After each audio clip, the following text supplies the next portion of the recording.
Naging matagumpay ang paglulunsad ng bagong Pilipinas Serbisyo Fair ng pamahalaan sa Benguet.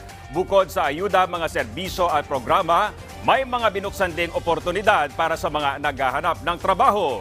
Yan ang ulat ni Bella Lesboras live. Bella. Dominic, siksik, liglig at nag-uumapaw ang mga ayuda, serbisyo at programa ng gobyerno na inihatid sa bagong Pilipinas Serbisyo Fair dito sa Benguet. Para sa mga gustong humabol, huwag mag-alala dahil magtatagal ang caravan hanggang bukas.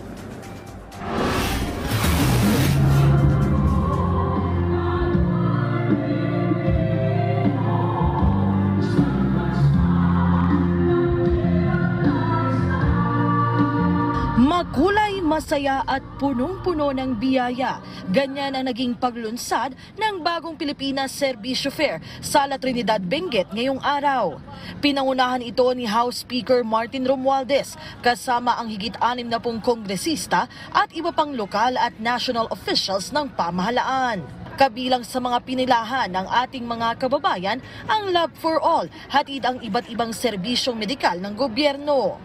Mayroon din namang iba't ibang ayuda at regulatory services kung saan marami rin ang nakakuha ng birth certificate, NBI clearance at passport. Para naman sa mga job seeker, mayroon ding booth ang iba't ibang sangay ng gobyerno tulad ng Bureau of Fire Protection na may recruitment din para sa mga nagnanais maging bumbero. Pag sa female po ma'am, 5 flat, and then pag sa male is 5'2" ma'am.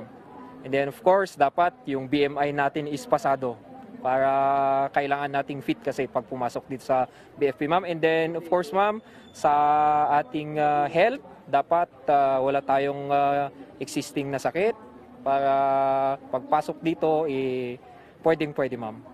At bilang tulong naman sa mga micro, small and medium enterprises, marami ring bilihan dito ng iba't ibang produktong Pinoy mula sa kadiwa ng Pangulo hanggang sa iba't ibang kagamitan. At syempre hindi naman kumpleto ang mga tampok ditong produktong Pinoy kung wala yung mga tulad nitong mga gawang inabel na talagang ginawa mismo ng ating mga kababayang igorot dito. Tulad na lamang itong isa sa mga Filipiniana dito. Ang presyo ni dito ay nasa higit 1,000 pesos pero talagang sulit na sulit kasi yung produktong Pinoy talaga ito, sukat natin isa. At talagang pagka may suot kang ganito, ramdam mo talaga yung pagiging Pilipino mo dahil ito ay isa sa mga native talaga nating kasuotan dito sa Pilipinas. At kapag bumili ka raw nito, talagang hindi ka lang nakatulong dito sa ating mga small business owners, kundi nakatulong ka pa sa ating mga kababayang igorot na sila mismo ang gumawa nito. Diba? Ganda? Ang bagong Pilipinas Serbisyo Fair ay isang one-stop shop caravan na naglalayong ilapit sa ating mga kababayan ang iba't ibang ayuda, serbisyo at programa ng gobyerno. Para sa Benguet, nasa 412 million pesos na halaga ng tulong ang inihatid at ihahatid pa hanggang bukas ng 70 participating national government agencies para sa nasa 80,000 benepisyaryo. Bukod sa BPSF Caravan, inilunsad din sa probinsya ang Cash and Rice Distribution o CARD Program, Integrated Scholarships and Incentives o EASY Program for the Youth at Startup Investment Business Opportunity and Livelihood o SIBOL Program. Bago magtapos ang programa, ipinresenta rin ng Sangguniang Bayan ng La Trinidad ang kanilang bagong resolusyon na nagdedeklara kay Speaker Romualdez bilang adopted son ng kanilang bayan. Ito ay bilang pagkilala na rin sa kanyang mga tulong at serbisyo sa lugar. I'm very honored to be here. Ito ang 15th bagong Pilipinas Serbisyo Fair. Una sa CAR o sa Cordillera Autonomous Region. Kaya nakita natin na napaka-importante itong araw na ito at kaya napapasalamat sa mga lahat ng organization ito.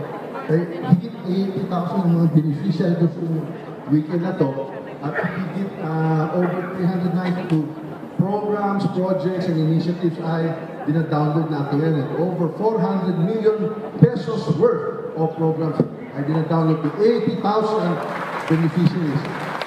Ngayon, masasabi ko, ang Benguet ay hindi na lang basta Benguet. Ang Benguet ay tinitingala na. Ang Benguet po ay minamahal na.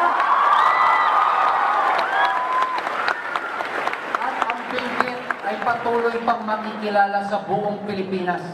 Yan po ang pagtutulungan namin ni Speaker Martin Romualdez at ng ating Apo Lakay. Sino ba si Apo Lakay BBM? Kilala nyo? Si Apo Lakay BBM ay taga-North. Kaya po, hindi tayo mapapabayaan dahil kailian po natin si Apo BBM. Dominic, bukod nga sa mga pagbibigay ng ayuda, programa at serbisyo, may pagkakaisa concert din na dapat abangan dito sa Benguet. Gusto nga nating ipakita sana sa ating mga kababayan, pero may hamon sa signal sa bahaging yun nga ng BSU. Pero nako, hanggang mamayang gabi talaga nga tuloy-tuloy yung magiging pagsasaya rito para handog yan ng ating pamahalaan sa ating mga kababayan dito sa Benguet. Dominic? Alright, maraming salamat, Bella Lesboras.